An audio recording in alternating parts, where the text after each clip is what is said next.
a realm where magic dictates one's worth, a shocking betrayal alters the course of destiny forever. Guilt and disbelief collide as Chloe Morgan stands surrounded by guards, formally declared under arrest for the illegal production of poison and committing high treason against the state. Standing mockingly beside Prince Dominique, Lady Gabriella looks on as Chloe stammers in protest, desperately asserting that her intentions with Professor Sutherland were purely to make the world a better place. Situation rapidly deteriorates as soldiers report finding massive quantities of poisonous herbs, exactly as the professor testified. Overwhelmed by betrayal, Chloe learns that Professor Sutherland himself confessed to all crimes, leaving her framed as the mastermind behind a sinful act threatening the kingdom. Family offers no salvation, viewing her unusual plant magic as an utter disgrace to the Morgan family name. Dominique coldly disowns her, expressing disgust at sharing the same bloodline, while her mother and father remain completely distant and cold. Reflecting in despair, she comes to the painful realization that she was merely a tool to be used and discarded. Prince Dominique and Lady Gabriella had manipulated her from the start, laughing at her naive belief that hard work and devotion could earn her family's love. Plunged into absolute dark despair as her execution approaches, she vows never to trust anyone again.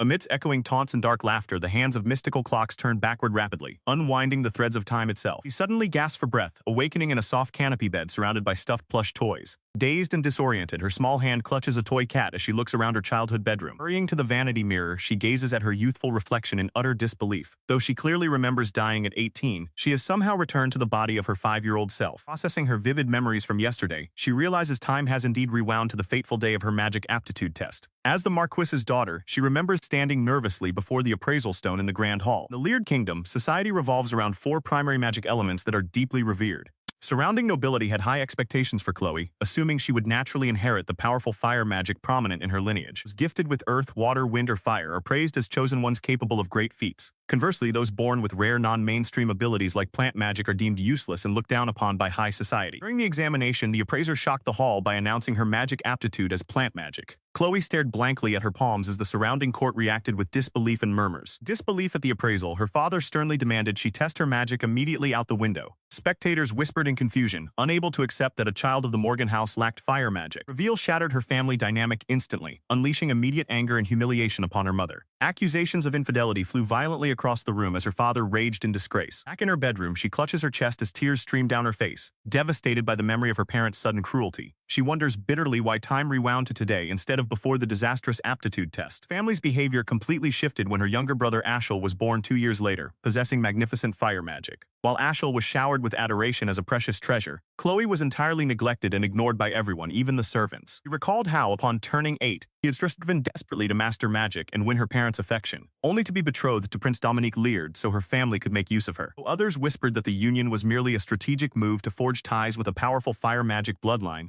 she had simply been overjoyed that her father was finally looking at her. 14, she enrolled in the Royal Leard High School alongside the prince, harboring a naive hope that his handsome smile might save her from her dreary life. Instead, her plant magic affinity was exposed, subjecting her to relentless mockery from her peers while the prince brushed off her distress and grew closer to another noble girl. Every comparison at school favored Lady Gabriella, a count's daughter gifted with fire magic, who quickly captured Prince Dominique's full devotion. Even as her younger brother was showered with praise for his vast magic reserves and flawless control, she had clung to the fragile belief that her fiancé would eventually notice her. The world shifted when Professor Peter Sutherland arrived, becoming the sole figure to validate her worth and question a society that spurned plant magic. He spoke convincingly of building a better world for true talent, subtly suggesting that those with outdated views needed to be quietly eliminated. Manipulated into brewing an undetectable, odorless poison from toxic flora, she was ultimately betrayed, left to perish alone in a dark prison cell. Wondering why fate had rewound time, the young girl realized this second life was an opportunity to abandon her past folly and test her magical powers anew on a tiny plant bud. Her shock, her spell caused the plant to bloom instantly, proving that her previous life's maximum magic level of 100 remained entirely intact. Vowing never again to rely on empty hopes of being loved, she resolved to forge her own destiny just as her concerned maid Maria stepped into the bedroom. Looking upon Maria, she remembered how the loyal nanny had been dismissed in her past timeline for defending her, igniting a fierce determination to protect her this time. She gently instructed Maria not to protest her father's cold treatment, reassuring her that while their master had abandoned her, she needed Maria to quietly remain at her side. Knowing that a child of 5 could not survive the world alone, she picked up a quill to write a letter, startling Maria by revealing she had already taught herself how to write. She located a suitable relative who lacked fire magic, residing closer than anticipated. Without hiding anything, she penned the honest truth of her predicament onto the parchment, placing her hopes entirely in the message. Handing the document over, she asked if it sounded appropriate. The maid assured her it read as though written by an adult and promised to dispatch it. Meanwhile, her noble parents dismissed her entirely, assuming that as their child she would naturally manifest fire magic once she turned 5. Overwhelmed by memories, tears spilled down her cheeks as she wept alone in her bed. Even in her second life, the cold sting of parental abandonment hurt just as deeply. Knowing it would take time for her letter to reach its destination, she resolved to prepare for her escape. Activating her personal subspace ability, Magic Room, she began storing valuable items that could later be sold. She recalled her endless efforts to master every elemental affinity in hopes of gaining her parents' approval, though her fire magic had yielded nothing more than a tiny flame. Yet her unique spatial magic remained a powerful tool hidden from everyone else. Later, the loyal maid arrived with a meal, warning her to be careful so the other servants wouldn't notice her empty room. Grateful for the food, a stark contrast to the rotten scraps of her past life, she discussed her parents' habitual absence. Deciding to step outside for a walk, she refrained from performing large-scale magical experiments in the garden to avoid attracting unwanted attention. As she strolled, her extensive botanical knowledge allowed her to instantly spot an unhealthy flower bed. Her observation was interrupted when a young gardener's daughter approached her in surprise, wondering who this unfamiliar child could be. Standing among the flower beds, a lively young girl calls out to apologize for the neglected state of the garden, introducing herself as Lulu, the gardener's daughter. Fearing she might have upset her visitor, the young girl looks anxious, prompting Chloe to adjust her speech to sound more childish and reassure her that she is not angry at all. Relieved by the gentle tone, Lulu explains how she had insisted on tending the bed by herself despite her lack of results, to which Chloe softly offers her assistance. Examining the tightly packed soil, the young lady points out that too many seeds and excessive fertilizer were used, whimsically adding that the overcrowded flowers are crying out from being overfed. Curious about such specialized knowledge, the gardener's daughter wonders what element Chloe commands, leading the young noble to admit she does not possess the family's fire magic before asking for a white rose to demonstrate. The gentle touch, she channels plant magic to turn the white petals into a deep blue, bracing herself for the usual disdain and fearing she will be rejected for possessing such a useless skill. Instead of scorn, Lulu erupts in sheer delight, declaring plant magic to be the ultimate dream for a gardener and admiring the stunning bloom, leaving Chloe deeply touched by praise she has never heard before. Grateful to have made her very first friend, Chloe gladly agrees to teach her more, reflecting on how plant magic remained her sole comfort while her own family returned to ignoring her existence after the aptitude test. For the following days, the floral plot thrives under Chloe's advice, and Lulu invites her to the gardener's shed to meet her father and grandfather. Surprised by the sudden invitation to meet adults outside her household, Chloe follows behind as the energetic child leads the way to a cozy stone shed nestled near the woods. Upon arriving at the threshold, the little girl enthusiastically announces their arrival, only to be playfully hushed as an elderly man warmly greets the young lady. Robust head gardener introduces himself as Tom alongside his son Kenny, expressing sympathy over the unfair rumors surrounding her lack of fire magic and bringing up her hidden affinity. The booming laugh, the old gardener reveals that plant magic is prized above all in their craft, shifting the color of a bloom in his own hands to demonstrate that they share the exact same power. Astonished to discover another plant magic user, Chloe listens in awe as Tom recognizes the incredible effort required to master a level 30 color shift technique at such a young age. Overwhelmed by his warm praise and genuine understanding, she finds herself wrapped in a gentle, paternal embrace surrounded by a truly supportive family. He looked up with a modest smile as the old gardener expressed his deep gratitude, remarking that living long enough to meet another plant magic user was a rare blessing. While praising her special presence despite her humble protests, he inquired about her current level. She pondered whether to reveal her maxed out status, leaving young Lulu utterly astonished by the staggering difference in their magical capabilities. The elderly man confessed how long he had waited to pass down his accumulated knowledge, offering to teach her everything he knew about plant magic, though she carefully weighed whether she could place her full trust in him. Driven by a burning desire for a true ally in a world where she had felt repeatedly abandoned, she bowed her head earnest and pleaded for him to take her as his student. Warmly accepted her request, while acknowledging the serious nature of a master-apprentice contract where the student devotes their life to the craft and eventually inherits the master's accumulated stats. Recognizing that as an unwanted child in her family she needed power to eventually forge her own path away from home, she readily embraced this once-in-a-lifetime opportunity to formalize their bond. Quiet resolve, both master and pupil swore a solemn oath of mutual loyalty and dedication, binding themselves together in a firm and unbreakable relationship. Their magic resonated, a distinct floral crest materialized above them, symbolizing the formal sealing of their apprentice pact. Reflecting on the encounter, she felt a sting of remorse for her initial suspicions toward the gentle old man, gazing wistfully at a delicate flower, while wishing for a peaceful existence. Focusing on her future independence, she resolved to learn the art of herbalism from him, realizing that crafting remedies would allow her to survive on her own beyond the mansion walls. Under his diligent guidance, she threw herself into intensive training, mastering the delicate process of identifying, grinding, and refining medicinal herbs with spatial magic. Combining her refined plant magic with precise water control, she successfully crafted effective remedies, earning astonishment from her master for her exceptional execution. Yet he offered constructive feedback, pointing out that using excessive magic created remedies far too potent and costly for everyday commercial trade. teaching her the practical balance of crafting. A year passed without any reply from the letters she had sent to her relatives, leaving her to contemplate fleeing the country entirely if she could no longer rely on family ties. Thoughts were abruptly interrupted when Maria arrived to inform her that her father was summoning her, filling her with dread about what future arrangements awaited her. She could not comprehend why her father, having ignored her existence for so many years, would suddenly summon her now. With a cold smirk, Lord Morgan commanded her to rejoice, declaring that she had been selected to become the fiancé of Prince Dominic Leald, the second prince. Shocked to her core, she stared back in utter disbelief, horrified by a betrothal that had come far too soon. Lord Morgan bluntly announced that she had been selected as the fiancé of Prince Dominic Leald, the second prince of the realm. Recalling her past life, she realized this betrothal was being forced upon her far earlier than before. When her father revealed that a spy had exposed her secret plant magic lessons with the old gardener, she boldly questioned why he blamed her, reminding him that he had neglected her entirely while keeping her under constant surveillance. The cold, sinister smirk. The Lord disclosed that he had already informed the royal court that her affinity was fire magic. He warned her with a threat, stating that if she wished to avoid execution for committing treason against the crown, she had better ensure no one ever discovered the truth. Stunned by his brazen deceit, she pointed out the glaring risk of his plot. She pressed him, asking if he had considered how the entire Morgan house would face swift execution should the royal palace uncover her true botanical magic. Dismissing her concerns with sharp disdain, he ordered her not to talk back. He casually reassured her that as long as she abstained from practicing plant magic within the palace walls, official records would shield them from suspicion, leaving her in silent disbelief at his reckless vanity. Stepmother erupted into fury, shrieking that the girl had brought ruin upon them all by bribing the servants to practice common magic.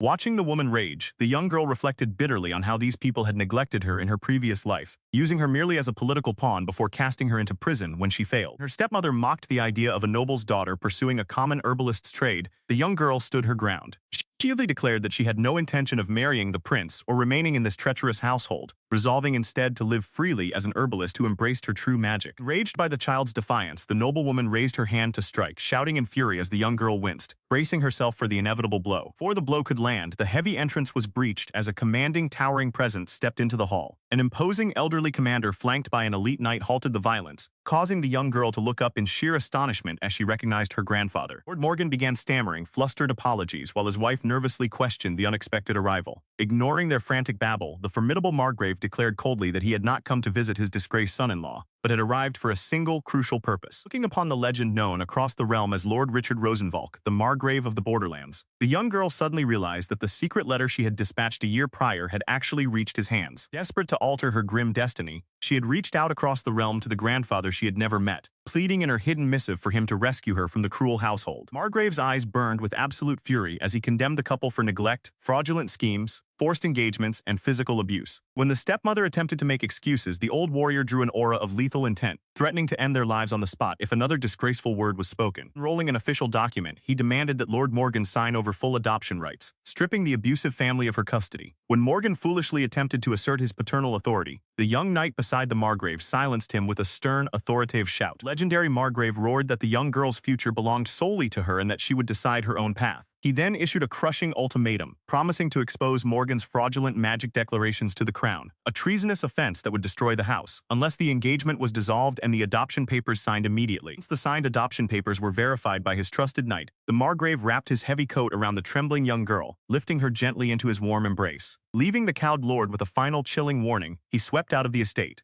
carrying his granddaughter away toward a new life in the borderlands. He watched in silence as the door slammed shut, sealing away her former life as her father banished her mother from his sight, declaring that she should never show her face again. Carried away safely in her grandfather's arms, she listened to Maria's tearful farewells, promising that no matter where she went, prayers for her happiness would always follow her. As the carriage sped away, she reflected on all the kind souls left behind. Maria, who loved her like a mother, and the gentle staff at the gardener's shed, regretting that she never got to say a proper goodbye. Grandfather teased her slightly about writing such a mature letter for a young child, explaining how border skirmishes had delayed his arrival, before assuring her that the distant Rosenvalk territory would be her new home. Suddenly, armed pursuers sent by the Morgan family closed in on them, prompting Jude to confirm 8 riders approaching, while the young girl prepared her wood magic to aid in binding their attackers. With ruthless efficiency, Lord Richard and Jude met the assailants head-on, slicing through the enemy ranks as thorny thickets burst forth from the ground to entangle the remaining foes. Amazed by her grandfather's ferocious strength in battle, she realized this formidable warrior was the true protector of the realm, proving far more powerful than she had ever imagined when she first wrote her plea for help. Looking up at the fierce old general, she expressed her deep gratitude for his rescue, promising to train her plant magic to serve his domain, while gently asking if he was afraid of her unusual powers. Jude reassured her that their lord had only used force to protect her, while Lord Richard scoffed at the idea of fearing her magic, pointing out that her own parents were far scarier for trying to kill their child, before urging her to simply call him Grandpa. Pausing their journey to rest, the knights offered her warm, freshly baked white bread, treating her with gentle kindness as Lord Richard's adjutant made sure she was well fed. Overwhelmed by the sudden flood of warmth and care after enduring so much suffering, tears streamed uncontrollably down her cheeks as she ate, unable to hold back her mixed emotions of relief and sadness. Comforting hand reached out to stroke her head softly, reassuring her that everything was going to be all right now. Surrounded by her grandfather and his loyal men, she was assured that no one in these lands would ever harm her again, promising a safe place with plenty of food. Reflecting on the harsh life she had endured under her parents, Lord Richard acknowledged how hard she had fought to survive alone. Turning to Jude with instructions as they continued their journey, commanded Jude to protect her as her elder brother and future lord of the territory, a duty that the young knight accepted with absolute solemnity and devotion. Arriving at a bustling market town allied with the Rosenberg territory, Lord Richard held young Chloe securely in his arms. He explained that they would rest in the town for a short while and complete some necessary shopping, as the final leg of their journey to Rosenberg would still require several more days of travel. Turning to Jude, the stern patriarch instructed the young knight to take his new granddaughter out into the town to purchase whatever she needed. He reminded them both that since they would be residing together at the estate, they should make an effort to get along warmly. Shortly after receiving their instructions, the two set off down the cobblestone streets, lined with colorful market stalls and fresh produce. The young knight walked ahead with a calm, deliberate stride, while the little girl trotted happily behind him, taking in the vibrant atmosphere. As they strolled together, she voiced her confusion regarding their family connection, wondering aloud if he was her cousin. He quietly clarified that he was not related to her by blood, explaining that he had been adopted by the former lord's son, making him the designated heir to the lineage, rather than a biological relative. Processing this revelation, she realized that despite the lack of shared blood, they were still bound together as family. When he gently asked her to refrain from using formal titles like Lord Jude, she tried out various affectionate alternatives before enthusiastically settling on calling him her elder brother. Bright exclamation caught him off guard, bringing a genuine soft laugh to his face. Surprised by his sudden display of warmth, she flushed slightly and bit her tongue, trying to manage her inner embarrassment while matching his smile. Amused by her earnestness, he agreed to the arrangement on the condition that he too could drop formal titles and address her simply by her name. With a warm nod, she accepted, sealing their informal agreement with a shared understanding. Stepping inside a local clothier's shop, he immediately guided her toward the apparel section, noting that she had only been traveling with a single outfit. When the shopkeeper greeted them warmly, assuming they were siblings out on a shopping trip, the young knight readily confirmed their intention to buy a complete wardrobe. The shopkeeper's assistance, they selected several sets of fine garments, along with undergarments and sturdy boots, picking slightly larger sizes to accommodate her growth. She watched in awe as the pile of new clothes grew, overwhelmed by the thoughtful generosity. Moving on through the shops, her eyes caught sight of a small mortar and pestle displayed on a counter. Noticing her sudden pause, he inquired if there was anything else she needed for her stay at the estate. Realizing that the tool would allow her to grind medicinal herbs, he promptly added the item to their purchases without hesitation, despite her modest protest that she already had enough. Further down the street, he noticed her gazing longingly at a display jar filled with colorful confections. Light-heartedly teasing her for acting like a child, he offered to purchase as a treat for her. Without a second thought, he bought an entire assortment of sweets and handed the heavy parcel to her. Overwhelmed by the gesture, she stared at the abundant treats in disbelief, reflecting on how long it had been since she had enjoyed such simple pleasures. Looking up at him with earnest affection, she offered to share the confections, insisting that sweets tasted much better when enjoyed together as family. He politely declined at first, assuring her she could have them all, but her warm words reached his heart. Overcome with quiet self-reflection, he mentally chastised himself for having felt jealous of such an innocent child. Bending down, he accepted a sweet from her hand with a gentle smile, agreeing that they were indeed delicious as they shared the moment together. Listened patiently as Chloe shared her deepest aspirations, explaining her dream of becoming an apothecary who used grass magic to brew remedies, determined to stand on her own feet without burdening either noble family. As the night wore on, the conversation shifted to their grand patriarch, practicing how to address him naturally as their grandfather while reflecting on his unexpected warmth. Later, as Chloe pressed a cool compress to her still swollen cheek, the young knight marveled at her clever idea to use ice magic to preserve medicinal herbs far longer. Offering a soft benediction for sweet dreams, he gently bade her good night as she settled under the warm blankets, comforted by his steady presence. Weeks slipped by seamlessly after their arrival at the Grand Rosenberg estate, where a lively new morning routine quickly took root. Bright and early each morning, Chloe found herself tasked with rousing both her formidable grandfather and her sleepy elder brother from their heavy slumbers. Mansion's maids threw their hands up in despair, pleading with the young lady to intervene, as she was the only person alive capable of waking the young master without incident. Pondering the household's odd reliance on her, Chloe began to realize that this morning ritual was an intentional gesture designed to weave her seamlessly into the family unit. Life within the estate settled into a peaceful harmony, made possible because Lord Richard had firmly established Jude as his sole heir from the moment they arrived, nipping any internal conflict in the bud. Tranquility shattered unexpectedly when a battered and weeping Maria collapsed at the estate gates, having been cast out by the Marquise for aiding Chloe's escape. Overcome with remorse for her nanny's suffering, Chloe held her tightly, vowing through tears that she would personally nurse her back to health. Working diligently, the young girl crafted her very first medicinal concoction, only to watch in horror as Maria choked on its intensely foul taste. Embarrassed that she had forgotten to consider the flavor, Chloe offered a heartfelt apology, while Maria offered a reassuring smile. Meeting with her grandfather to grant Maria sanctuary, Chloe learned the tragic truth of the maid's past, including her painful divorce and rejection by her own kin. Moved by his granddaughter's deep devotion, Lord Richard granted her request without hesitation, officially appointing Maria as Chloe's personal lady's maid. He voiced her growing anxiety over the fate of her former teacher, Old Tom, and his young granddaughter Lulu,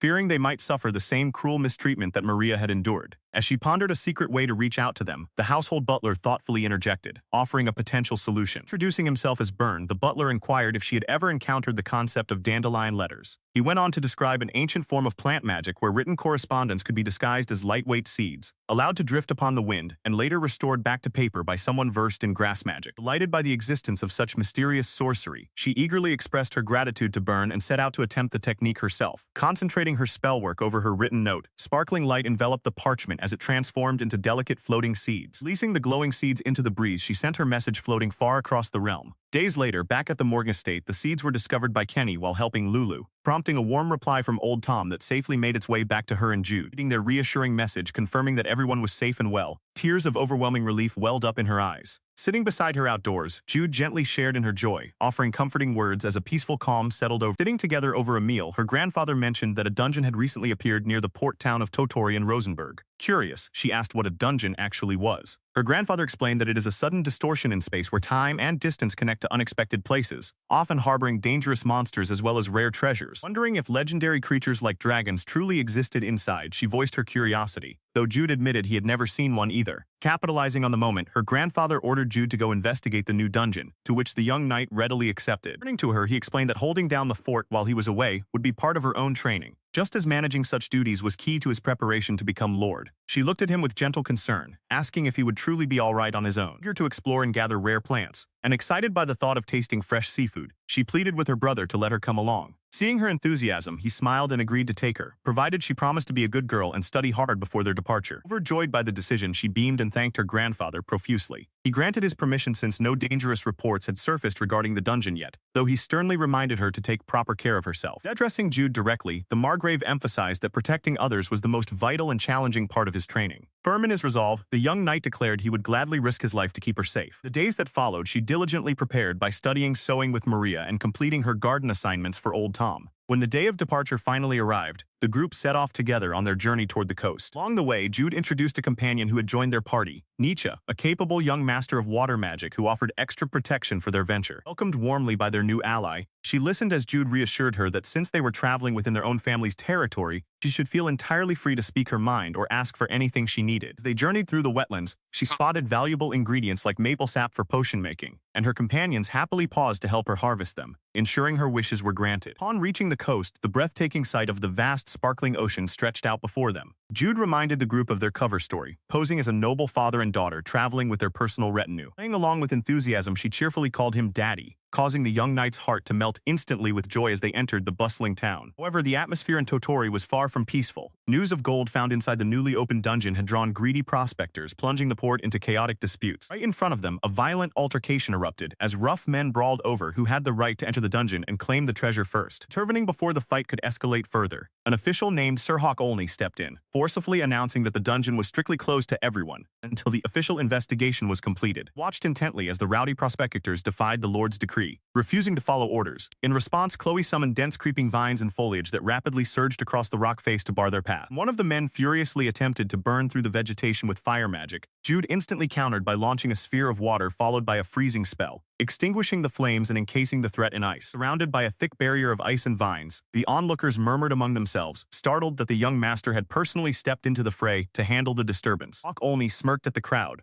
boldly announcing that his group would be the ones to thoroughly explore the dungeon and claim its contents, warning any weaklings present to stay out of their way. Retiring to a local inn afterward, the group discussed how hard their grandfather fought to protect the borderlands, just as a lavish spread of fresh seafood was served at their table. Chloe beamed with delight as she tasted the local delicacies, prompting Hawk and the others to enthusiastically urge her to try even more dishes. As they dined, the team finalized their plans for entering the dungeon the following day, formally requesting Chloe's spatial magic to store 3 days' worth of provisions for the expedition. Eager to prove her worth, Chloe offered to prepare antidotes and emergency escape potions, though Jude gently teased her about taking unnecessary extreme measures just for a simple test. Later that night in her quarters, Chloe worried that her eagerness might have bothered her brother, prompting her to pace nervously before seeking him out to apologize. Before she could speak, Jude called her over to his bedside and sincerely apologized first for speaking sharply to her earlier, reassured her softly, explaining that while her magical assistance was invaluable, their care and affection for her did not depend on her utility or powers. Overwhelmed by his warmth, tears welled in Chloe's eyes as she confessed how deeply she cared for him. Pulling her into a tight, comforting embrace, Jude softly scolded her for doubting his feelings, promising that he could never truly hate her. Reflecting internally on his past, Jude cherished how Chloe had given him a sense of belonging and filled his life with genuine brotherly affection. Next day, inside the dark Rocco dungeon,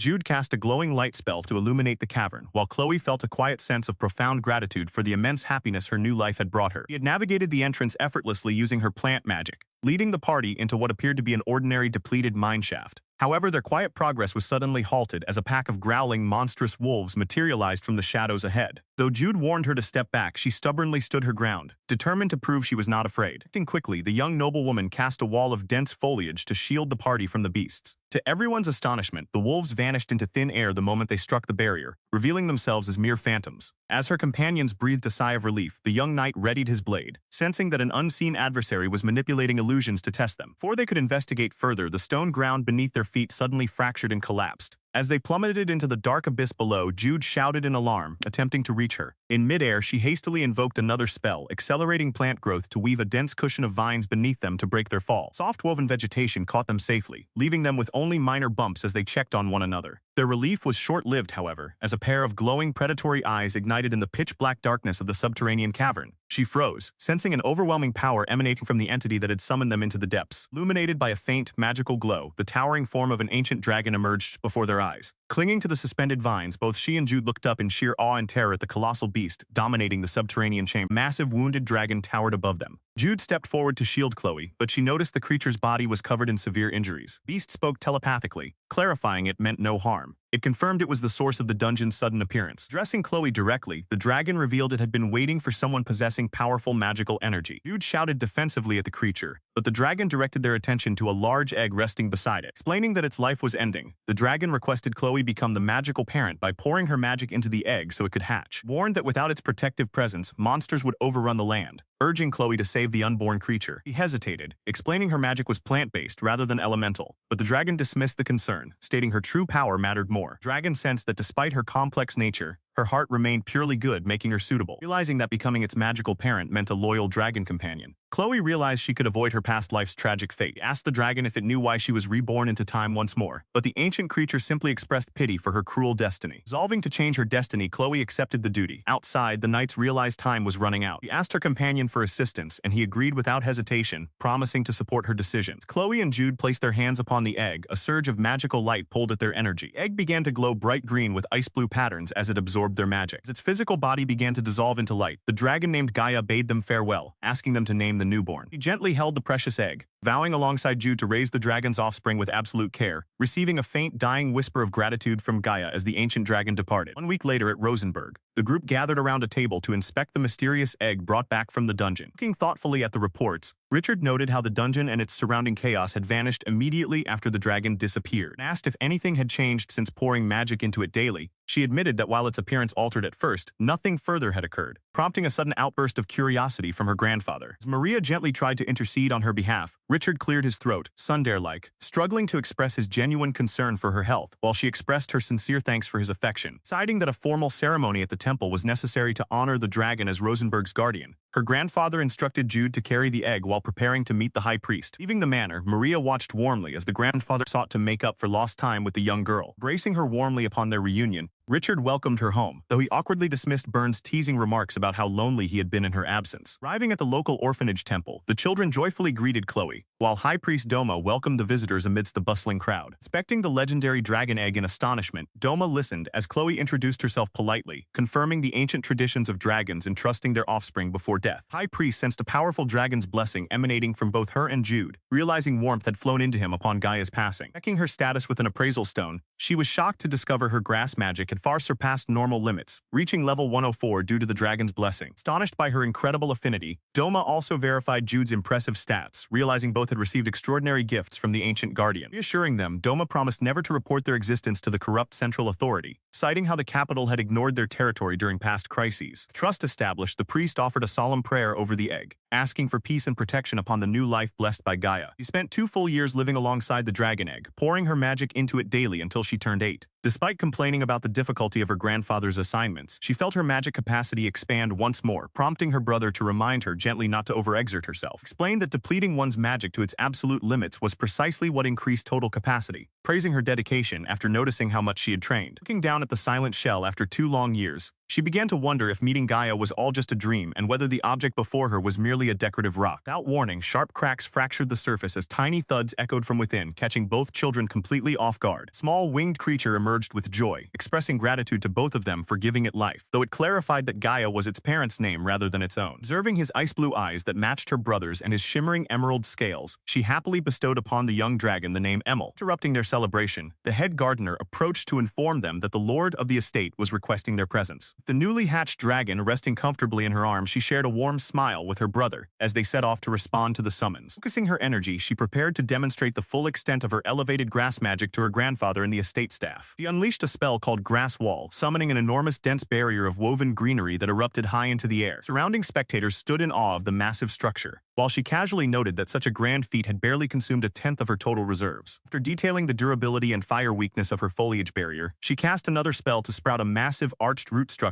high above the ground. Deeply reaching roots tapped into a hidden underground vein, drawing clean water to the surface like a natural well to the delight of the onlookers. Behind her impressive display lay a quiet anxiety, as she anxiously asked her grandfather if she could remain by his side as long as she proved useful. Softening his stern demeanor, the elderly lord reassured her and asked her to bloom her favorite flower instead of practical crops. She softly agreed and began to channel her magic, causing a vast field of vibrant clovers and delicate white blossoms to burst into bloom around them. As her grandfather observed the transformed landscape, he pointed out the green clover and inquired about the small white flowers beside it. She answered gently that they were chamomile. The young girl explained that while chamomile appeared plain, she adored them for their quiet charm and medicinal usefulness. Her grandfather reached down to gently touch one of the petals, quietly absorbing her words. Looking back at her with immense tenderness, he smiled warmly and confessed that he too had grown fond of them. Placing a reassuring hand atop her head, the old lord affirmed that her talent was beyond question, giving her full freedom to pursue greater magical strength or devote herself to studying medicine. Surroundings seemed to soften as comforting thoughts washed over her, reminding her that she no longer needed to fear the shadow of the Morgan family or live under burdensome expectations, but could simply live as she pleased. Tears welled up in her eyes as the reality washed over her, prompting her to ask if she truly could live as a normal child in Rosenberg without carrying any worries. Tenderly wiping her tears away, her grandfather comforted her, telling her there was no longer any need to cry. Moments later, Jude placed a hand-woven crown of chamomile flowers upon her head, declaring that it suited her perfectly and made her look like a true princess. Overwhelmed with happiness, she clasped her hands over her chest, proclaiming it to be the most wonderful gift she had ever received, while her companion laughed fondly at her excited newborn dragon. Emil had finally hatched, delighting everyone with its arrival as a guardian deity. They took turns holding the creature. Its soothing magic refreshed them, though holding it too long quickly drained Jude's mana. Lord Richard introduced himself to the young dragon, who instantly recognized him despite having just hatched. Emil observed the group, resolving to protect the land and those who cared for Chloe,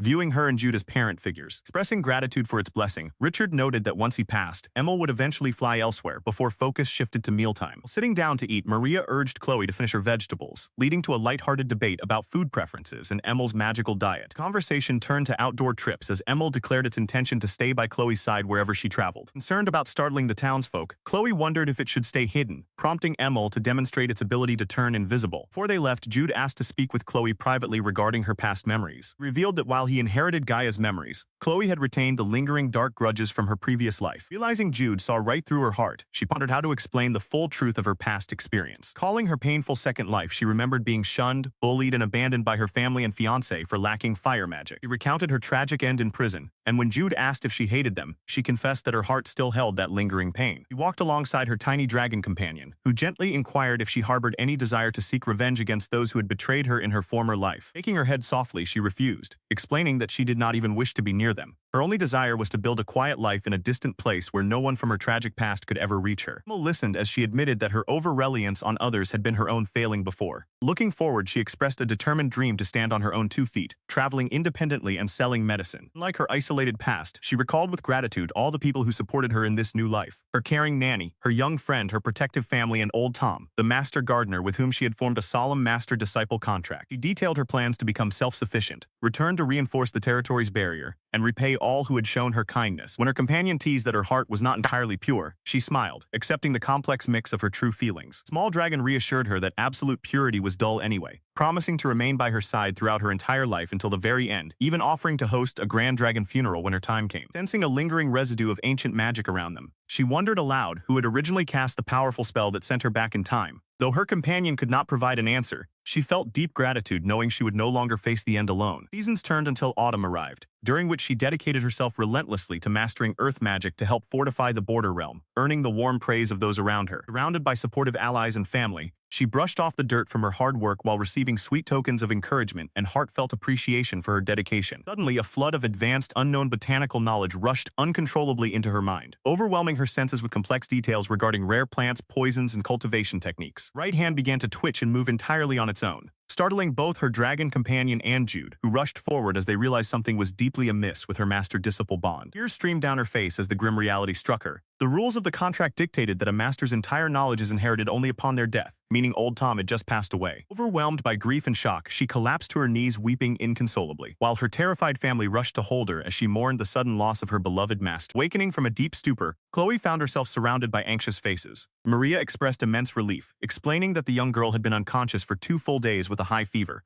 Her small body had struggled to process the sudden, overwhelming flood of knowledge that had poured into her mind. Memories of passing out surged back to her, bringing thoughts of Grandpa Tom vividly to the front of her mind. Desperate for answers, she bolted upright in bed, frantically calling out to her grandfather to ask about the master and what had truly happened to Tom. Heavy silence fell over the room before her grandfather lowered his head, offering a quiet apology. Confused, Chloe questioned why he was apologizing, suddenly realizing with horror that Grandpa Tom's passing was not due to old age or illness as she had originally believed. Grandfather revealed the grim truth. Marcus Morgan had ordered Tom's execution. The Marca believed that teaching Chloe grass magic had made her rebellious, causing the family to lose face, and punished the old gardener mercilessly. Overwhelmed by crushing guilt, she burst into hysterical tears, sobbing uncontrollably as she blamed herself for Tom's terrible fate. Grandfather tried to soothe her, explaining that Morgan had been sending assassins ever since, which he had fought off himself, but he lamented his inability to prevent the execution. Jude stepped forward to explain that Tom had accepted his fate peacefully to protect Lulu and her family, while Lord Richard assured Chloe that Lulu, her mother, and Kenny were all safe and living under protection. She asked if her grandfather intended to seek revenge against Marquis Morgan. She received a solemn reminder that they were already deeply entangled in this dangerous conflict. Following in remorse, Chloe wept for her past self-absorption, but her grandfather gently held her, sternly warning her never to entertain thoughts of following her master in death. Deep sorrow in his eyes, the old general confessed that having already lost his wife Dahlia, his son Poirot, and his daughter-in-law Mita, he could not bear the pain of losing Chloe as well. Emil chimed in to remind her that if his magic master died, he would perish too, making Chloe realize that she had a responsibility to keep living. Interrupting the emotional scene, Byrne entered the room and presented Chloe with a special letter crafted from dandelion fluff, sent directly from Tom before his passing. She touched the soft fluff. Fond memories flooded her heart, recalling the warmth of learning grass magic and the joy Tom had expressed in having her as his pupil during the final days of his life. Reading Tom's final written blessing, wishing his beloved student true happiness,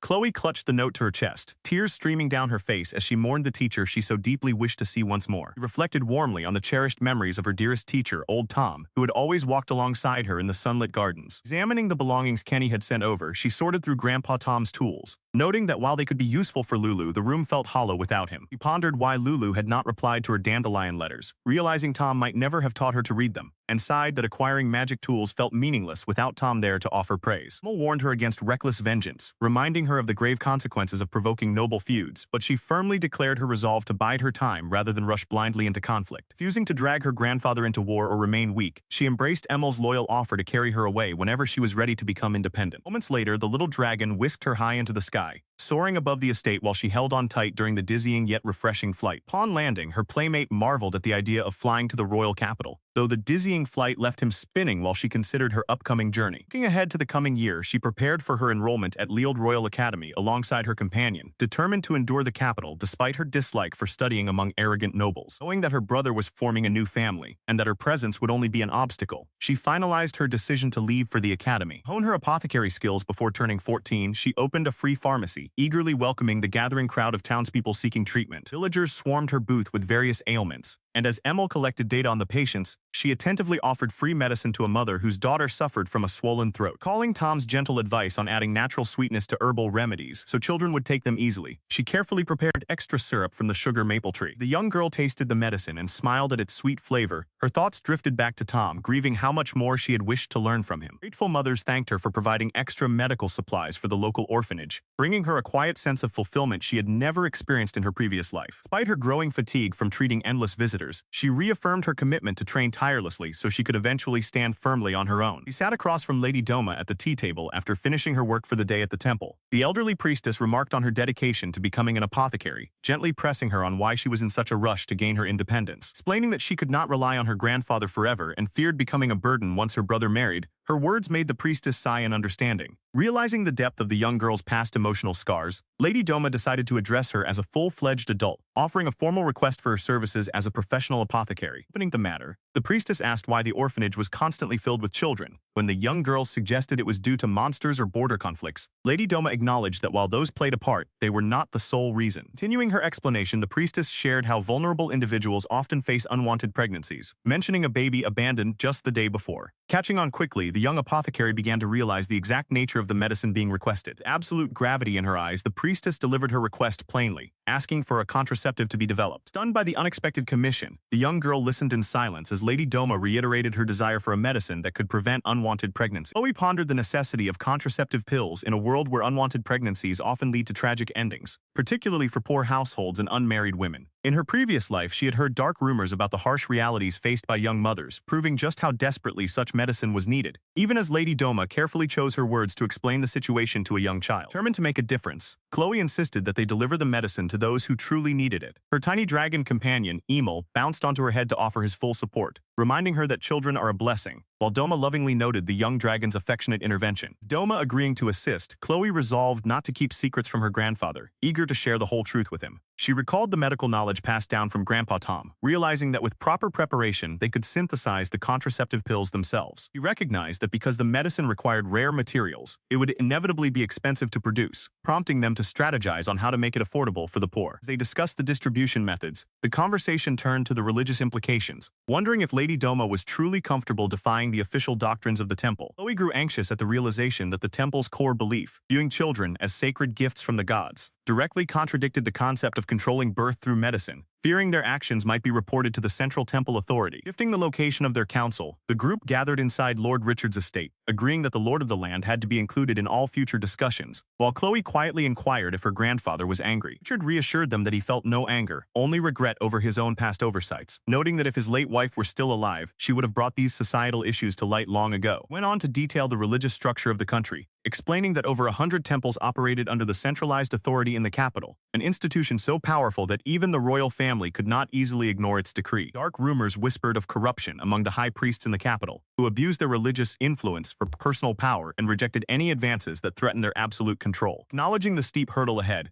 Doma unfazed made light of her existing friction with the central authorities, focusing instead on the core challenge, delivering the costly medicine to those who needed it most. Chloe proposed selling the medicine at a high price to the wealthy while subsidizing lower prices for the poor, a solution praised by Doma, though Richard pointed out that the affluent might lack any interest in purchasing such contraceptive remedies. Richard lamented that even his standing as a Marquess of the Borderlands lacked sufficient authority to silence both the temple and the nobility, leaving a royal command from the king as the only force powerful enough to enact such a policy. Chloe silently reflected on her past knowledge of the king, realizing that revealing her extraordinary abilities to the royal court could lead to her being exploited and confined by the royal family, forcing her to keep her identity concealed. Serious mood dissolved when Emil loudly announced his hunger, complaining that Jude's magic hadn't satisfied him, leaving Doma and Richard chuckling in amusement at the sudden arrival and wild appetite of the mythical creature. He realized they could leverage the little dragon's magical abilities to fabricate a divine revelation. Since scripture already spoke of God's messengers battling evil alongside dragons, they decided to frame Emil's emergence as a sacred prophecy, convincing Lord Richard and Priestess Doma of the clever ruse. Outlining the scheme, she proposed that Priestess Doma announce receiving a divine message from the sacred beast. According to this fabricated oracle, the dragon grieved for impoverished children and commanded that the knowledge of a new medicine be entrusted solely to a chosen pharmacist. Under this divine decree, the distribution would remain equitable. Wealthy patrons would pay handsomely, while those with meager resources would receive the life-changing medicine at a far more accessible cost. Mel boldly added that if anyone dared to threaten the formula or compromise the apothecary, he would personally unleash his fury and lay waste to the royal capital, a threat that left the priestess and others wide-eyed with astonishment. Lord Richard heartily approved of the audacious strategy, delighted by the prospect of keeping meddlers from the capital at bay, while Doma gleefully anticipated putting the stubborn priests in their place. Despite the cleverness of the plot, the young girl briefly wondered if lying in the name of a divine dragon was right, though Doma reassured her that preventing the suffering of unwanted children was a noble endeavor. Overcome with emotion at being praised by a creature of divine standing, the old priestess began to weep tears of gratitude, leaving Emil slightly flustered by her intense reaction. Doma reflected on her decades of service as a priestess, recalling the countless hardships she had endured as a woman in the order, making this unexpected blessing feel like the culmination of her life's work. Surrounded by the warm affection of the children and her companion, Doma resolved to manufacture the medicine herself, determined to demonstrate her devotion to the people rather than the corrupt elite at the Grand Temple. Taking a brief pause from her independence training, she presented a crude sketch to Nietzsche and Gauche, attempting to illustrate the underwater kelp required for the formula, though her drawing skills left much to be desired. Gauche burst into teasing laughter at her childlike doodle, prompting an indignant pout from her before Gauche offered to step up and draw a proper rendering himself. Examining Gauche's clear illustration of the sea plant, Nietzsche instantly recognized the specimen, noting that it typically grows anchored to rocks several meters beneath the water's surface. Leading the group to the shore, Nietzsche prepared to submerge into the chilling waters, casting a warming spell around himself to endure the cold dive. Nietzsche successfully harvesting the vibrant yellow kelp from the seabed,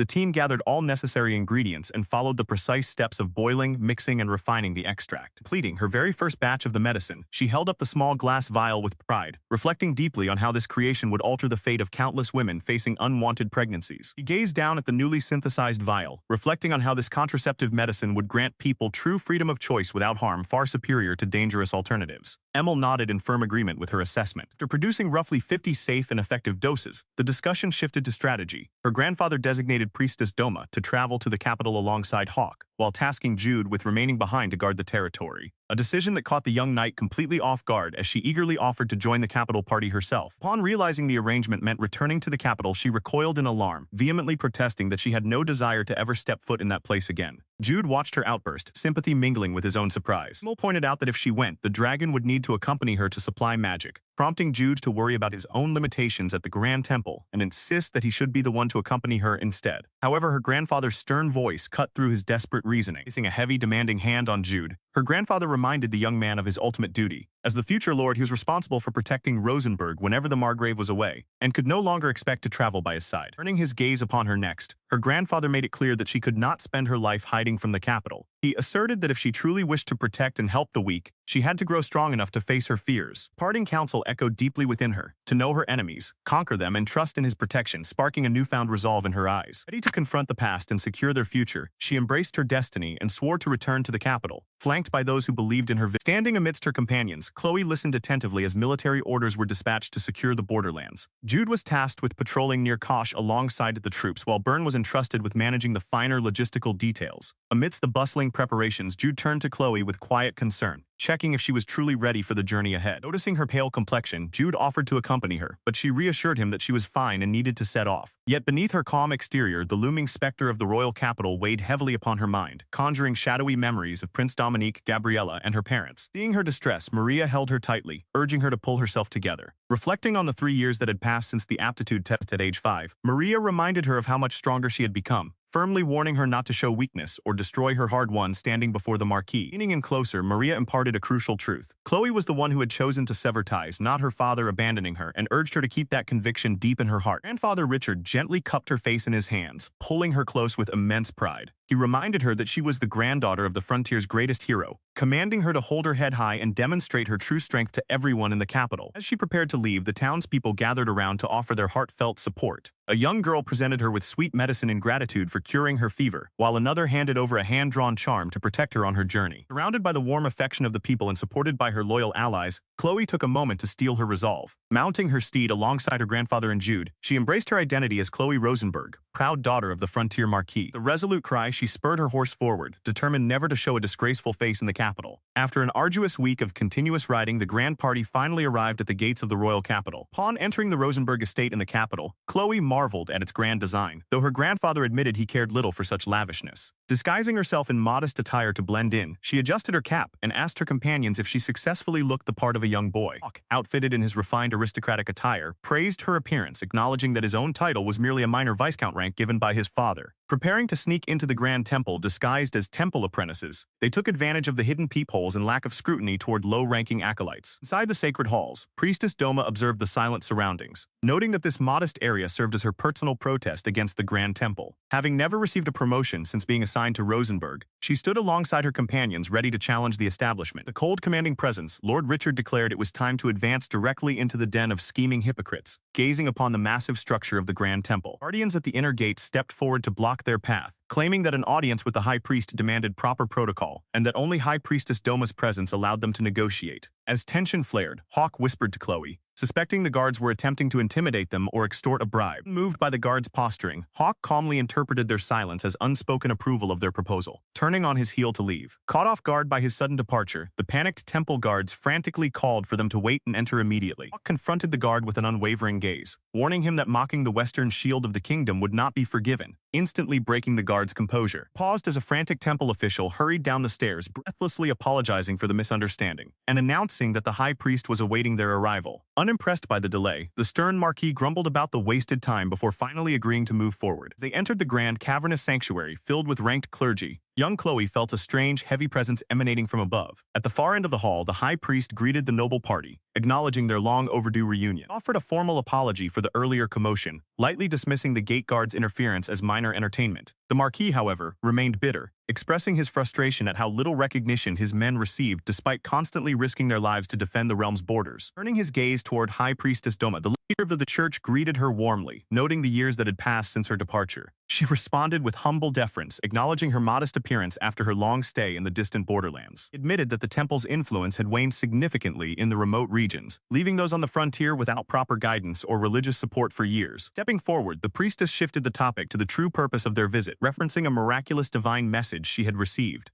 She recounted how, just a month prior, while praying quietly at the frontier, an imposing dragon had suddenly materialized before her. He revealed that the dragon claimed to be the guardian deity of the Rosenberg region, questioning the temple on why such a sacred beast had appeared. He relayed the sacred beast's direct command. It could no longer tolerate the suffering of unwanted children and demanded the creation of birth control medicine for the impoverished. The surrounding clergymen reacted with immediate shock and disbelief at such an unheard-of directive. High officials scoffed, insisting that all children were divine blessings and denying the existence of unwanted pregnancies.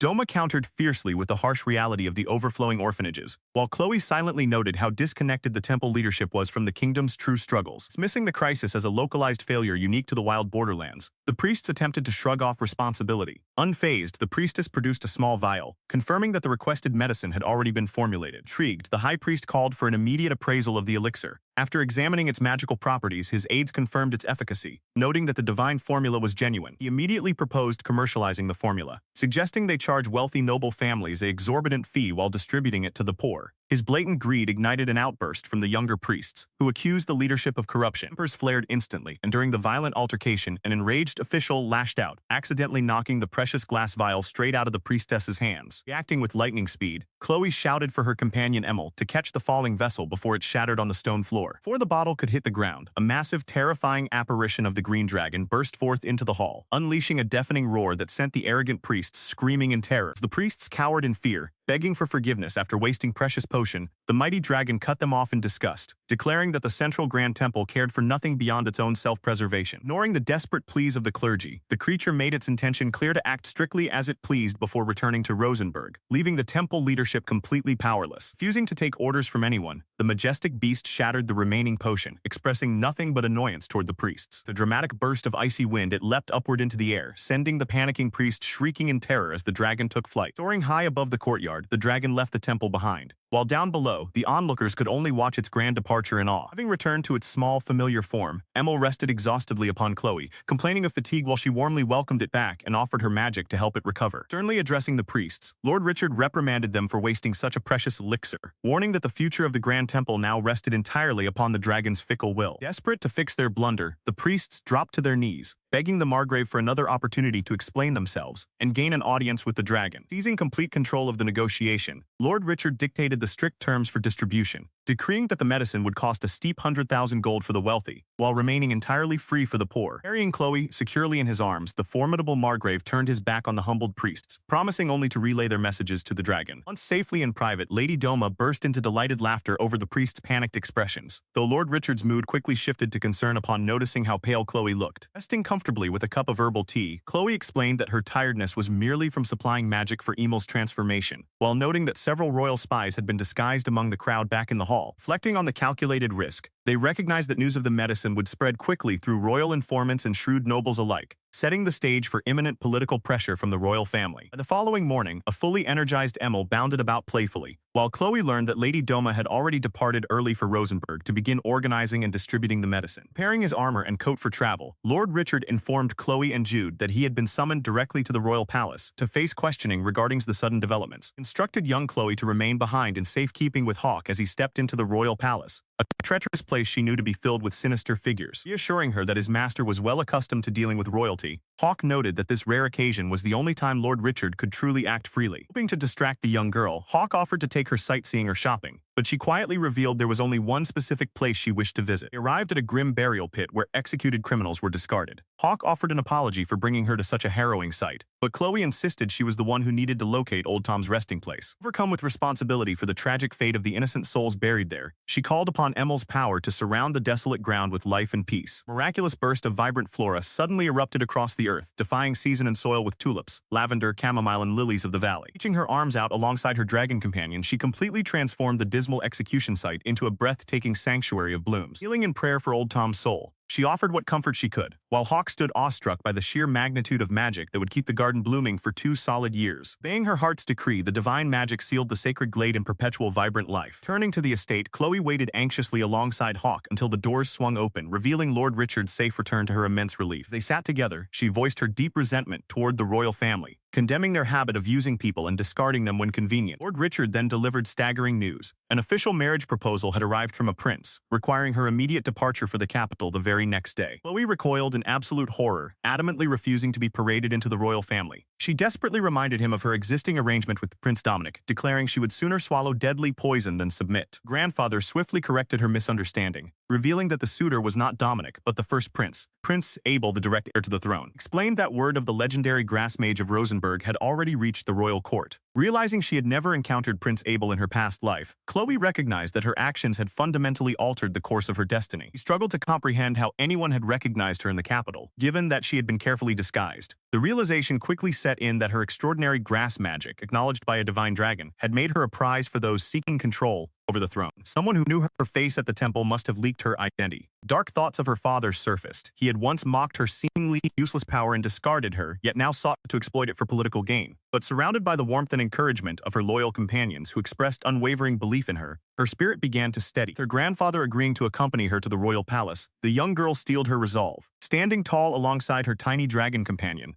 she declared with burning determination that she would go to the palace herself, refusing to allow either her father or the royal family to dictate her fate. As the carriage neared its destination, the sight of the distant castle spires brought back grim memories of a former life that had ended tragically within those very walls. Her grandfather noted the intense, fiery hatred burning in her eyes as he called her name. Looking over her immaculate attire, the elder lord remarked how unusual it was for her to dress up so grandly, suspecting she might have previously favored plain garments in an attempt to be rejected as the prince's fiancé. He reflected privately on her past mistakes, remembering how her previous attempt at meekness and humility only invited contempt and cruelty from the court, resolving never to project vulnerability again. Grandfather heartily approved of this fierce resolve, pointing out that feigning weakness was a fatal error in noble politics and encouraging her to demonstrate her superior breeding. Presenting her with a precious hair accessory, he revealed it was a cherished keepsake from her late grandmother, urging her to swear upon it that she would never display disgraceful weakness. She playfully accepted the token, teasingly asking him to recover her bones should the worst occur. Upon arriving at the royal palace, she noted that her young companion Emil had been left behind to prevent the royal family from discovering his existence. Her confusion grew when an attendant escorted them toward the outdoor courtyard rather than the grand audience chamber. As they walked through the grounds, the young knight silently fumed over the breach of etiquette, suspecting the royals were treating her unique magic as a mere spectacle for entertainment. Gathering in the courtyard included the key figures of the realm: the king, the queen, Princess Elizabeth, First Prince Abel, and Second Prince Dominic, all waiting expectantly around an ornate tea table. Stepping into the sight of the assembled royals, she steeled her nerves, refusing to show a single tremor of fear. Her grandfather formally presented her to the royal family, demanding her name be remembered. King greeted them dismissively, insisting on dropping formal formalities under the guise of an informal gathering, though high-ranking nobles watched intently from the surrounding patio balconies to judge every action. While searching the crowd for her father, she received refreshments from her knight. The queen offered sweets to her, but her grandfather intervened immediately, declaring she would not consume anything until the royal hosts sampled the food first. Observing the slight breach in royal table manners as tea was poured, she recognized the gesture as a petty test aimed at exposing her supposed lack of refined country upbringing. Queen offered to restart the tea service properly, but mid-sentence the young girl suddenly gasped in sharp realization, catching her grandfather's immediate attention. Leaning in close to her grandfather, she quietly confirmed that the tea was laced with poison, quietly asserting her intention to survive at all costs. She watched silently as the horrifying reality of the situation unfolded before her. The royal family had offered tea containing a slow-acting poison designed to subtly degrade a person's life over time. Disgusted by this treachery, her grandfather erupted in anger, declaring that such an attempt was an insult to all the loyalty his house had shown the crown. King, caught in his own plot, offered a weak apology, claiming he merely sought to prove the young girl was extraordinary. King admitted his amazement at her steel nerves and poison detection, insisting she was the only one truly fit to become queen. However, the old Margrave firmly rejected the notion, stating that the royal lineage was rotten to its core, and that his proud granddaughter would never fill such a seat. Turning her gaze upon the young girl, the queen directly asked if she did not wish to marry the prince and become a princess herself, while surrounding courtiers muttered in discomfort over the tension. Unshakable poise, the young noble girl replied that she was already a princess of the Rosenborg borderlands, prompting quiet astonishment from the onlookers at how thoroughly her grandfather doted on her. Prince Abel then stepped forward, calling her name directly to capture her attention. He requested her assistance, explaining his desire to use her vast medical knowledge to better the realm without forcing a political marriage. She noted internally that his selfless wording made him far more trustworthy than his brother, yet remained firm that serving the nation did not require royal matrimony. Hiding a subtle smile behind her decorative fan, the queen feigned curiosity, asking what could possibly be unsatisfactory about her son. Granted royal permission to speak her mind without filter, she prepared to deliver a statement guaranteed to alienate the monarchy. She bluntly declared that the prince was simply weaker than her, leaving the entire court completely stunned by her audacity. Questioned incredulously about how someone utilizing humble grass magic could look down on the prince, she cold-heartedly added that anyone weaker than her was not even worth noticing. Outraged by the blunt insult, the queen shrieked in fury, but before the royal guards could react, thick, rapid-growth vines erupted across the chamber, entangling the guards where they stood. Controlling the sharp-thorned vines with absolute precision, she warned everyone present to remain still, lest the dangerous barbs pierce their flesh and require surgical removal. Her grandfather and the king looked on in awe, realizing the sheer martial capability she possessed at a mere 8 years of age. Dark memories flooded her mind of her biological father discarding her, reviling her grass magic as useless garbage while abandoning her to her fate. A wave of vengeful fury surged within her as she tightened the vines, contemplating how easy it would be to crush those who had mocked her power and harmed her loved ones, until her grandfather called out her name. Gently placing a hand over hers, her grandfather reassured her that a child should not have to dirty her hands with such malice, taking the burden upon himself while she recalled his subtle guidance in using the quick growth spell. He left the onlookers in complete awe as the remnants of her immense magical display settled around the courtyard. The spectators whispered amongst themselves, astonished that grass magic, typically viewed nothing more than a cosmetic tool for decorating graves, had effortlessly overwhelmed Marquis Morgan's formidable fire magic. Observing her remarkable display, her grandfather quietly snapped his fan shut, acknowledging that with such overwhelming strength it was only natural she would refuse a suitor weaker than herself. Reflecting on the heavy atmosphere and the lingering eyes from yesterday's events, he reminded himself just how much he despised the royal capital. Stepping forward, the imposing commander firmly addressed the court, declaring that the engagement talk was officially dismissed and urging everyone to treat it as if it never occurred. Demonstrating his own subtle power, he reinforced that the strength of the Rosenberg family remained the cornerstone of the nation's defense. Turning to Marquis Morgan with an unyielding command, he demanded that the medicine created from their success be distributed to the common people. Insisting on receiving a sample himself, the Marquis bowed in submission, agreeing to follow the directive without protest. With the matter settled and the engagement formally broken, the Rosenberg delegation bade farewell to the royal gathering, leaving the room behind to prepare for their long journey back to the borderlands. Back inside their quarters, Chloe collapsed in relief, thoroughly exhausted from the high-tension confrontation and longing to strip off her tight formal dress and painful heels. As Emil trotted up to her side, she began making preparations for their departure the following morning. She felt a wave of profound comfort wash over her, realizing she was finally free from the toxic engagement that had plagued her past life and severed all ties with the Morgan house.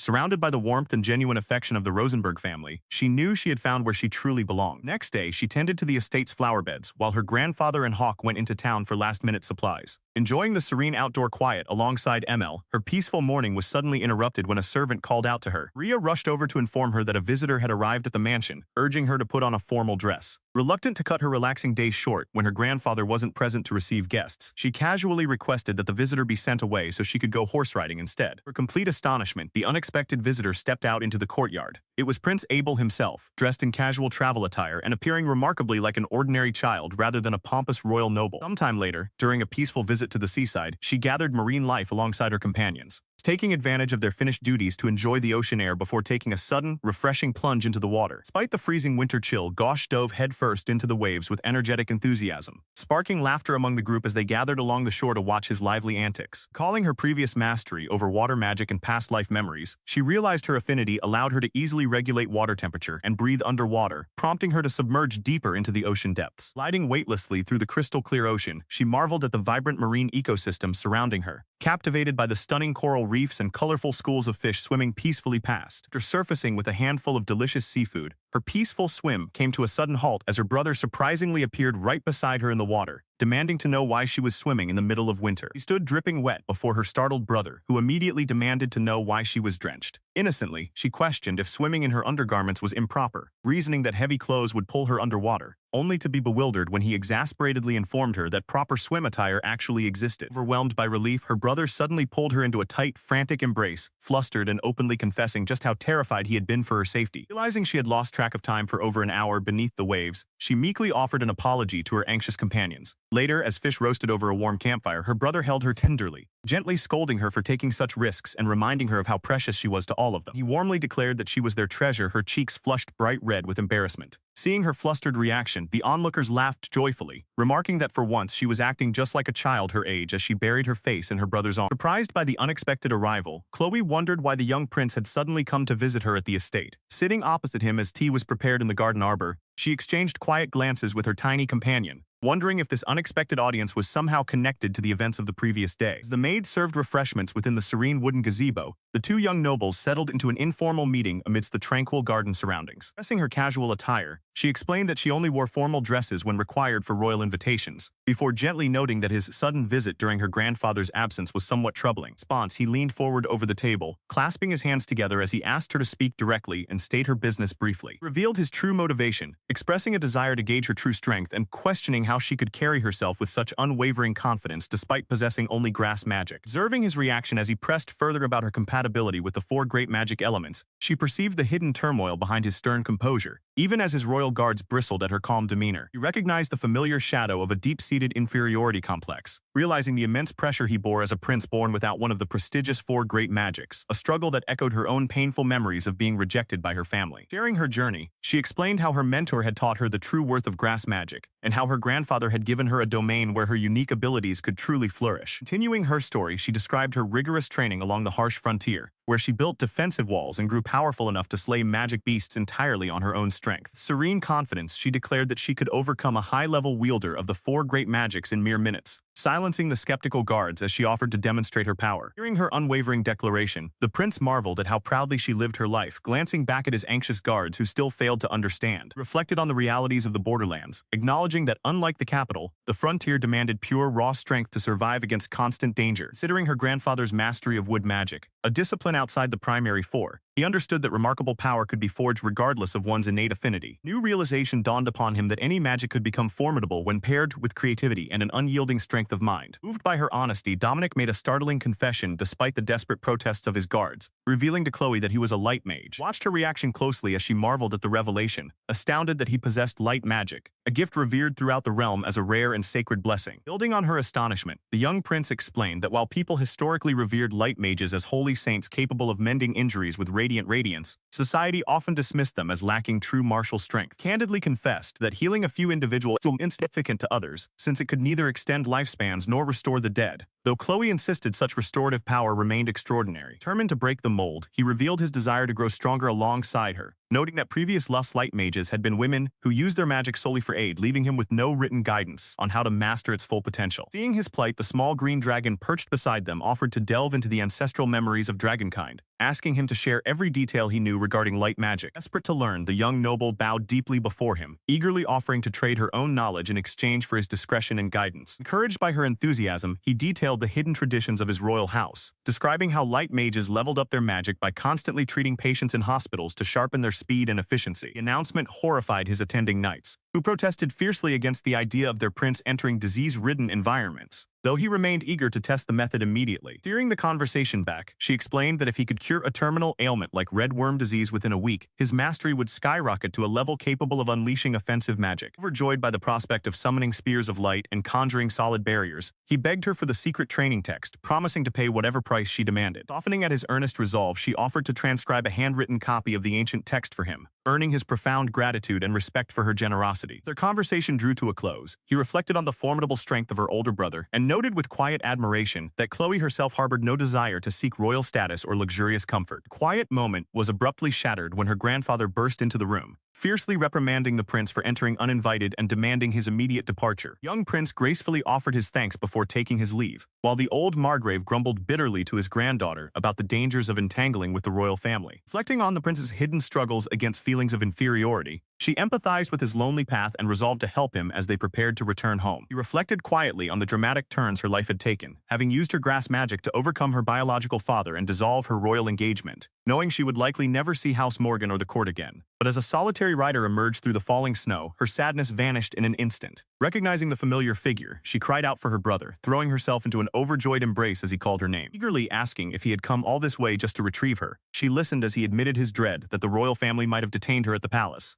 Reassuring him with radiant confidence, she declared her identity as Chloe of Rosenberg, promising that wherever her journey led, she would always return to him. He embraced her tightly, swearing to protect her and asking for a promise that she would stay by his side forever, a promise she silently knew she could not make. Looking into his trusting eyes, she held back her bittersweet truth, fully aware that upon reaching adulthood she would eventually have to venture beyond this safe sanctuary. Yet in her heart she vowed that her bond and love for her brother would remain steadfast no matter where time took her. Surrounded by Lord Richard Jude and their trusted companions amidst the quiet snowfall, the two remained wrapped in their warm embrace, united once more as they prepared for the journey home. 3 years had passed since the journey to the capital. In a quiet countryside village, locals called out cheerfully to Lady Chloe as she traveled along the road with her companions. Accepting fresh vegetables from a villager who thanked her for cold medicine, she celebrated having finally turned 11 years old. She spent her days surrounded by warm-hearted villagers and quiet moments, cherishing the peaceful atmosphere of her rural surroundings. Reflecting on the past 2 years, she recalled how her brother Jude had left Rosenberg to attend the Royal Academy in the capital. Though feeling lonely being separated, she maintained a peaceful life patrolling the borderlands and assisting local villages. Later, when a new dungeon was discovered, her grandfather casually inquired who wanted to explore it, prompting an enthusiastic response from the group. Grandfather explained that the dungeon entrance was located deep inside a glacier crevasse, asking if she could lend her grass vines to navigate the tricky terrain while Emil wondered about other dragons inside. Planning their journey, they discussed using spatial distortion magic for travel and considered whether Jude should be notified about the expedition. A few days later, Jude suddenly appeared suspended upside down in a rope trap, confronting her about attempting to go into the dungeon without him. After being freed from the trap, he scolded her for constantly putting herself last, and insisted that he would not allow her to crawl through dungeons without his protection. Having grown taller and even more refined at 16, his immense ice magic and handsome presence drew admiration from everyone around him. Upon reaching the icy crevasse, Jude and Chloe combined their magic to construct a sturdy rope ladder of ice and grass down into the abyss. As they prepared their descent into the dungeon, Jude offered to carry Chloe on his back, though she insisted she was already 11 and capable of descending safely. Despite her protests, Jude playfully bumped his head against hers, proving that no matter how much older they grew, older brothers remained protective. Stepping onto the icy floor of the cavern, they surveyed the surroundings, with Emil confirming that it felt like an ordinary dungeon with only a few phantom beasts present. Glowing white fox appeared before them, which they easily defeated, observing as its body dissolved into a small gemstone. He reflected on Gaia's generous nature alongside little Emil, noting how the spirit had returned all the seeds back to their original soil. Before their conversation could deepen, an ominous shadow loomed from the depths of the icy cavern, signaling that the dungeon boss had finally arrived. Giant Ice Bear suddenly burst forth, charging directly toward the party. Unfazed by its terrifying roar, she swiftly invoked her magic, piercing the giant beast with sharp earthen spears shooting up from the icy floor. Emil marveled at her growing power, recognizing that her newly leveled up earth magic was inherited straight from Gaia. With the phantom beast defeated, the cavern quieted, leaving behind a valuable treasure. Bedded in the shattered frost was a brilliant glowing gemstone representing the very core of the boss monster. Examining the core, Jude observed that defeating such a boss cleared the dungeon and secured a high-value gemstone, providing welcome income for the domain. Nearby, Emil stumbled upon an extraordinary discovery, a rare and legendary plant known as beauty grass. Spirit excitedly explained that this special herb was the primary ingredient used to craft love potions. The young girl listened intently, surprised to learn of its romantic applications. As the group inquired about its properties, Emil detailed how the potion made the consumer view the first person they saw as their ideal beauty, though its potency naturally wore off after a night's rest. Realizing that distributing such a potent brew in its raw form could spark chaos, she pondered safer alternatives for utilizing their unexpected harvest. Eventually struck upon a solution. By heavily diluting the love potion, they could package it as a playful novelty charm and sell it affordably in the market. Venture proved an immediate hit among townsfolk, prompting dramatic confessions and joyful proposals in the streets, even if some of the buyers were already couples to begin with. Though the diluted product carried a modest price tag, repeated trips into the dungeon to harvest more beauty grass generated substantial profits, successfully funding repairs for both the temple and the local orphanage. Back in the office, the staff reviewed the financial ledgers, noting that while unit margins were low, the massive volume kept the operation highly lucrative. Ghosh expressed relief that they avoided selling the full-strength version to prevent messy personal drama. The young noblewoman quietly reflected on how her inner maturity from a past life influenced her practical business decisions. Ghosh playfully asked if he could sample a bit of the undiluted strain. She instantly reprimanded him, reminding him sternly that a married family man had no business fooling around with love potions. Scolding was pleasantly interrupted as Maria entered the room carrying a fresh batch of warm nut cookies, instantly shifting little Emil's attention from magic herbs to sweet treats. Watched in surprise alongside Chloe as a sudden loud crash echoed through the room. On the floor lay a knocked-out companion, while Byrne clutched his head in exasperation, and Maria stood frozen in shock near the doorway. Little creature quickly explained that Ghosh had foolishly forced an undiluted love potion into Byrne's mouth, prompting Byrne to knock him out in retaliation. Meanwhile, Maria gently checked on Byrne, who was still reeling from the potion's effect. As the full force of the magic took hold, Byrne looked up and locked eyes with Maria. Overwhelmed by visions of beauty, he dropped to his knees before her, calling her his goddess and declaring his adoration while Chloe stared in complete astonishment. He continued to shower Maria with dramatic praise, insisting that even the most splendid flowers paled in her presence. Gazing at the empty vial nearby, Chloe finally realized the terrible truth. The undiluted potion forced the drinker to fall hopelessly in love with the very first person they set eyes upon. Overcome with confusion and painful memories, Maria felt her heart ache. Remembering how even her former husband had treated her, she found it impossible to believe that someone could genuinely hold such affection for her. Ghosh jokingly suggested that Byrne simply needed eye drops to clear his vision by morning. But when Byrne tried to reach out and explain, Maria snapped in pain and rejection, shouting at him not to mock her feelings. Tears streaming down her face, she bolted out of the room, leaving Chloe shouting after her in distress. Standing in the silent aftermath, both Byrne and Chloe remained frozen, utterly unsure of how to mend the sudden heart. Furious shout echoed through the room as Lord Richard berated Ghosh for his childish scheme. Ghosh bowed deeply, desperately begging for forgiveness and claiming he brought the punishment upon himself. Continuing his scolding, Richard reminded Ghosh to act his age, pointing out that Maria was now crying alone in her locked room. Hawk looked on with a sigh, questioning how Ghosh could have been so foolish. Chloe contemplated Byrne's situation, realizing he was likely drinking excessive amounts of spring water to purge the potion's influence. Though the physical effects were wearing off, she knew the emotional toll of making Maria cry would leave Byrne deeply angry with himself. Hawk explained the complex history behind Byrne and Maria's relationship, detailing how Maria had been married before, suffered a tragic stillbirth, and ended up divorced. These painful experiences made Ghosh's misguided attempt at matchmaking particularly insensitive. Ghosh attempted to defend his actions, insisting he only wanted Byrne to be happy since Byrne's feelings for Maria were obvious. However, Lord Richard remained unimpressed by his excuses and prepared to enforce a strict punishment. With an earnest look, Gauche pleaded that he simply wished for Byrne and Maria to be together like a happy festival couple, foolishly thinking Maria might laugh off the situation and forgive Byrne after a small nudge. Surrounding onlookers discussed how obvious Byrne's devotion had been all along. While some found it surprising due to Byrne's usually composed demeanor, others who had known him longer saw it clearly. As the conversation shifted to past history, Chloe was stunned to discover that Byrne and her mother, Ellie, had actually been engaged many years ago before Ellie left the region. He recounted how the Marcus family had arranged the engagement between Byrne and Ellie due to Ellie's latent magic talent. However, Lord Morgan intervened, captivated by Ellie's charm in the capital, leading to the broken betrothal. Following the scandal and Ellie's subsequent marriage, Byrne had remained alone, dedicating himself tirelessly to his duties while carrying a complex, lingering sentiment toward Ellie and her child. Reflecting on her mother's memory, Chloe noted how Ellie's gentle, loving smile was remembered by everyone. Meanwhile, Byrne had taken in Maria after she was abandoned by her former husband, offering her sanctuary. Lord Richard placed Gauche under house arrest for his reckless behavior and ordered Hawk to oversee his confinement. He then decreed that Byrne and Maria would be given time tomorrow to properly communicate and resolve their feelings. Determined to see the people she cared about find true happiness, Chloe pondered how to help Byrne and Maria finally express their genuine feelings after bottling them up for so long. Mul chirped eagerly, encouraging Chloe's wish to bring smiles to those she loved. Sparked by a sudden realization, Chloe devised a constructive new plan involving potion magic. The gathering concluded with plans to arrange a proper meeting between Byrne and Maria the following day. Meanwhile, the group shared a light-hearted moment over Gauche's stern reprimand from his wife, leaving Chloe hopeful for the future. He watched in tense silence as Maria offered a tearful apology to Byrne, declaring her intention to leave the mansion so as not to cause any further discomfort. Lord Richard then prompted the butler to speak his mind before she could turn away. Refusing to let her walk away, Byrne firmly declared that she was an indispensable presence in the household. Seeing his predictable hesitation to go further, Chloe presented a glass containing a truth potion, encouraging both of them to speak from their hearts without restraint. Presenting the brew, Chloe explained how it had been tested safely using wild cheese gathered earlier, assuring everyone present of its gentle effects. She urged Byrne to drink it to prove his sincerity, leaving him no room to hide behind excuses. Taking the glass without hesitation, Byrne drank the elixir down to clear his mind. As the potion took immediate effect, he looked upon Maria and candidly confessed that she appeared to him as breathtaking as a goddess. Unfiltered honesty poured from his lips as he praised her gentle smile, her tender care for the young lady, and the bright warmth she brought to the estate, admitting his earnest wish to spend his life at her side. Overwhelmed by his words, Maria protested, citing their age difference and her history of abandonment. Yet Byrne stood resolute, revealing that his true affection had taken root long before any potion was involved. Surrounding spectators watched in awe at the power of the heartfelt confession. Gripped by emotion, Maria clutched her dress as tears welled in her eyes, preparing to reveal the painful truth behind her reservations. Voice trembled as she confessed that a tragedy in her past marriage had left her unable to ever bear children again, pleading with Byrne to understand the burden she carried. She detailed how the grief of losing her child and the harsh rejection from her former family had driven her to pour all her maternal devotion into the young lady, driven by a desperate desire to heal her own heart. Despite her tearful confession, Chloe immediately reassured Maria of how deeply she was cherished. Yet Maria remained trapped in her insecurity, believing her painful baggage made her unworthy of happiness. Reflecting on the joyful days she had spent at the mansion,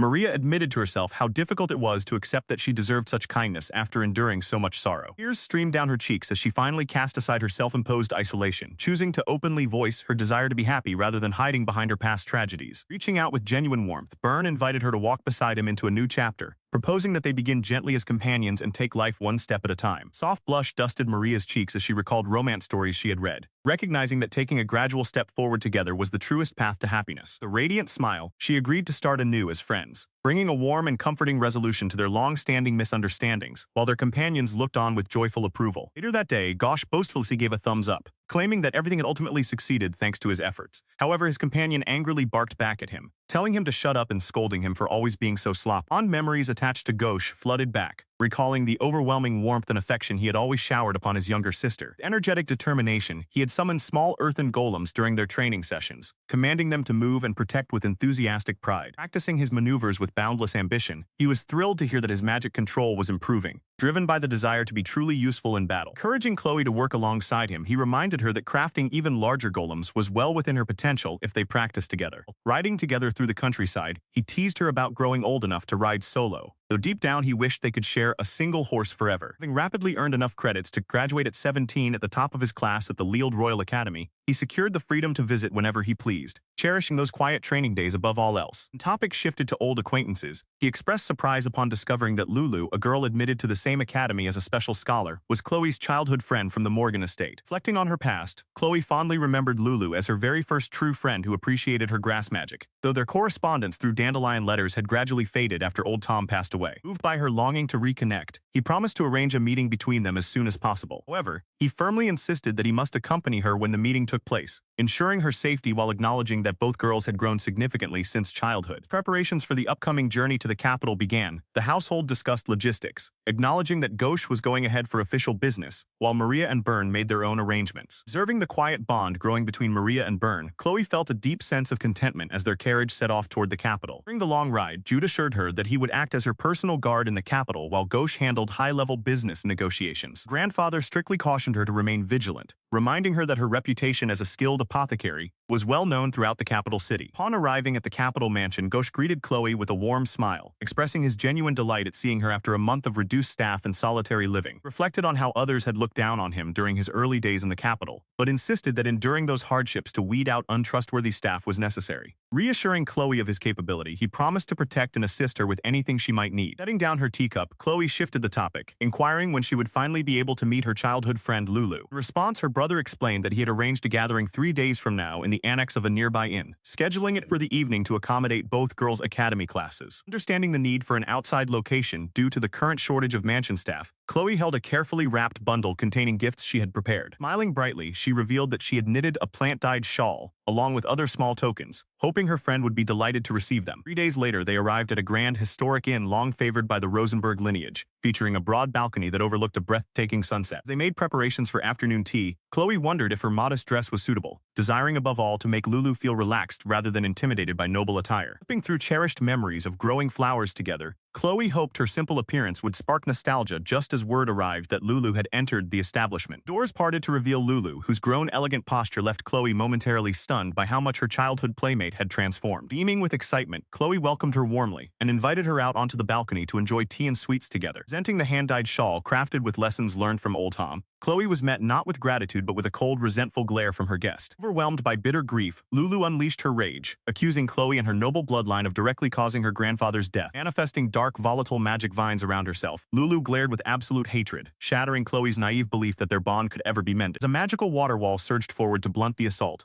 Hawk leaped into action to defend the young princess. Chloe pleaded with her guardian to stop, unable to bear watching further violence unfold. Hawk stood firm, insisting they could not risk being ambushed again. Meanwhile, Gosh glared back with intense fury, convinced that anyone associated with a marquis possessed hidden ulterior motives. He declared that he had always suspected Hawk harbored a hidden agenda, yet Chloe had genuinely cared for and worried about him all along. Berated the princess for living comfortably while others suffered after fleeing. He pointed out how young she was when separated, recalling how the Marquis himself claimed it was her fault their grandfather had died. Accused her of draining the old man's energy until nothing remained, suggesting her remorse was merely empty gesture. Hawk countered, reminding him that he was already old enough at the time to remember the truth about Chloe and her mentor. Osh shouted in frustration, demanding to know if those personal memories meant less than the lies fed to him by the Marquis, refusing to listen any further. Screamed in defense of the Marquis, recalling how the man had offered financial support and recognized his magical potential when they were struggling after their grandfather's death. Hawk maintained pressure while explaining the truth. The Marquis had provided for Chloe only because she was valuable, repeatedly summoning their father to serve under his rule. Revealed that their father had refused the Marquis's demands, insisting that no one was to blame for the tragedy. Hawk urged him to seek the truth directly from his father, adding that the Marquis had only supplied enough funds for a commoner's modest living over the past decade. Stunned by the revelation, Gosh realized his father had manipulated his hatred and sent him on an assassination mission while Chloe looked on in deep sadness. Bitter realization washed over him. Lulu had been speaking the truth all along. Overcome with guilt for causing pain to those he loved, Gosh broke down, prompting Chloe to softly urge Hawk not to be harsh with him. Suddenly, a high-level earth spell materialized above them in a dramatic display of power, forcing Hawk to conjure a protective water barrier instantly. As destruction rained down around them, Chloe accepted the attack with serene resignation, believing Lulu truly deserved her chance at revenge. She watched in tearful resignation as Lulu unleashed her attack, whispering an apology in hopes of easing her heart even a little bit. Suddenly, a giant dragon materializes behind her, shielding her with its massive arms and deflecting the devastating blow. Hummel scolds her sharply, pointing out the severe trouble caused when she acts entirely on her own without considering the consequences. Lulu cries out in confusion, bewildered as to why a mythical dragon is protecting the young princess, while Lulu's right hand suddenly burns with pain. Clutching her hand in agony, Lulu is overwhelmed by memories of the precious rose breed that old Tom spent his life creating. Hawk explains that when a mentor and student form a true contract, the mentor's magic protects the partner even after death, revealing that old Tom never harbored any resentment toward Chloe. Overwhelmed by anguish and confusion, Lulu breaks down, asking who she is supposed to hate if not Chloe, while Hawk sternly admonishes her for recklessly throwing her life away. Lulu suddenly collapses as her mana is drained all at once, succumbing to the harsh magical punishment. Later, on a secluded uninhabited island off the coast of the capital, Chloe awakens beside Emil in a quiet, misty landscape. Emil addresses her firmly,